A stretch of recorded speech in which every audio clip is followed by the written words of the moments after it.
আমার দাড়ি নাকি আমি কেটে ফেলছি, এক ভাই বলতেছেন এই কথাটা কমেন্টে দেখলাম।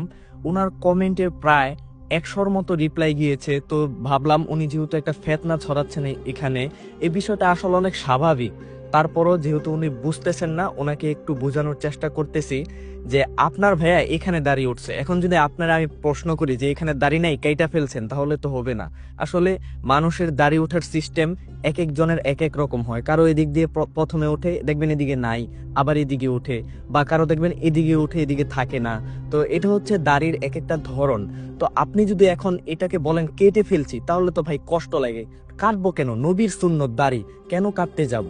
আমার এখানে দেখেন আপনি দাড়ি উঠে নাই, এখানে একদম চামড়া, কোনো দাড়ি নাই, এখানে যা ওঠার উঠছে। আর তো এদিকে এই জায়গা দিয়ে উঠছে। ভাইয়া বলতে চাচ্ছিলেন যে আমার এখানে দাড়ি নেই, কিন্তু এখানে কয়েকটা উঠছে, এই যে দেখেন ধরলে টান দিলে আসছে। তো এখানে কিন্তু দাঁড়িয়ে ওঠে নাই। এই জন্য ভাইয়া আপনি কাউকে এভাবে সরাসরি দোষারোপ করতে পারেন না, না জেনে, যে কেটে ফেলছি। আসলে এই জিনিসটা খারাপ লাগলো। আপনারও তো এখানে দাঁড়িয়ে উঠছে, এখানে ওঠে নাই, এখন কি আমি আপনাকে বলছি যে আপনি দাড়ি কেটে ফেলছেন? আসলে দাড়ি এখানে উঠছে, কিন্তু এখানে উঠে নাই, এখানে কম, এখানে একেবারেই নাই, আর এখানে কম। তো এজন্য কেটে ফেলছি এটা বলার সুযোগ নেই। অবশ্য যাচাই বাছাই করে কথা বলার চেষ্টা করবেন।